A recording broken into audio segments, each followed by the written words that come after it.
আজ আমি তোমাদের সাথে শেয়ার করব একটি নরমাল রেসিপি, তা হলো রূপচাঁদের রেসিপি। আমি এখানে রূপচাঁদা মাছ নিয়ে নিলাম।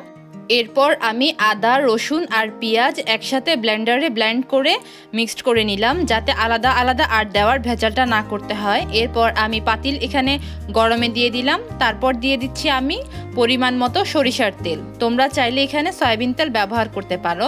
তারপর সরিষার তেল আমি গরম হওয়ার পর্যন্ত অপেক্ষা করলাম। যখন গরম হয়ে গেল পর্যাপ্ত পরিমাণ, তখন আমি এখানে দিয়ে দিলাম লবণ, তারপর কিছুটা মৌরি দিয়ে দিলাম, তারপর দিয়ে দিলাম আমি কিছুটা মেথি।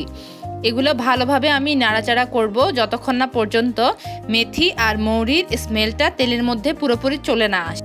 এখন আমার তেল একদম পারফেক্টলি গরম হয়ে গিয়েছে এবং কি আমার মৌরি আর জিরার স্মেলও তেলের মধ্যে পুরোপুরি চলে এসেছে। এখন আমি দিয়ে দিব আমার ব্লেন্ড করে রাখা আদা, রসুন আর পেঁয়াজের মিশ্রণটি। এরপর আমি খুব ভালোভাবে নেড়েচেড়ে এগুলোকে কষানোর চেষ্টা করব। ততক্ষণ পর্যন্তই কষাতে হবে যতক্ষণ পর্যন্ত আমার এখানে রসুন, পেঁয়াজ আর আদার কাঁচা যে গন্ধটি আছে এই গন্ধটি চলে যাওয়া পর্যন্ত। এরপর আমি কষানোর জন্য কিছুক্ষণ অপেক্ষা করলাম।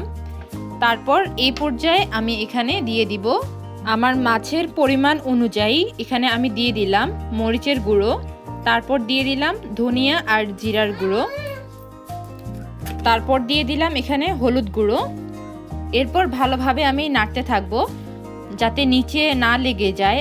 চুলার আঁচ এই পর্যায়ে মিডিয়াম থেকে লোতে রাখতে হবে, কারণ যদি হাইতে রাখি তাহলে নিচে লেগে যাওয়ার সম্ভাবনা থাকবে। এরপর আমি ঢাকনা দিয়ে ভালোভাবে কষাতে থাকবো। মশলাটি যদি একদম শুকনো থাকে তাহলে কিছুটা গরম পানি ব্যবহার করব। এই পর্যায়ে আমার কষানো একদম পারফেক্টলি হয়েছে, কারণ এখানে তেলগুলো উপরে উঠে এসেছে। আর যখন তেল উপরে উঠে আসে তখন বুঝতে হবে যে আমার কষানো হয়ে গেছে। এখন আমি এখানে আলাদাভাবে টমেটো 4 টুকরা করে কেটে নিলাম আর কিছু পেঁয়াজ নিলাম। তারপর এখন আমি পেঁয়াজ আর টমেটোগুলো দিয়ে দিব এই পর্যায়ে, যাতে এগুলো ভালোভাবে গলে না যায়। তারপর খুব ভালোভাবে এগুলো নাড়াতে থাকবো মশলাগুলোর সাথে।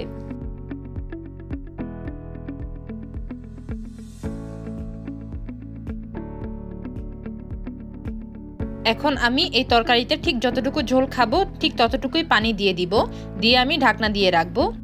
এরপর ঢাকনা তুলে তারপর আমি দিয়ে দিব এক এক করে আমার কেটে ধুয়ে রাখা মাছগুলো।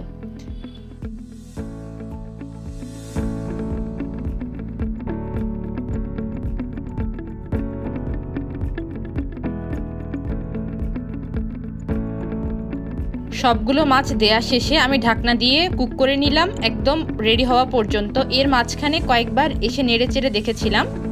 পুরো রান্নাটাই আমি অল্প আঁচে করেছি যাতে মাছটা ভেঙে না যায়, আর খুব বেশি যাতে আঁচে মাছের ঝোলগুলো একদম শুকিয়ে না যায় এই জন্য। তো এই যে রেডি হয়ে গেল আমার মাছ। আমি মাছে হালকা একটু ঝোল রেখেছি, কারি টাইপের করার চেষ্টা করেছি আমি। আজ এই পর্যন্তই। তোমরা সবাই ভালো থাকো, সুস্থ থাকো। দেখা হবে আগামী কোনো একটি ব্লগে। ততদিন পর্যন্ত আল্লাহ হাফেজ।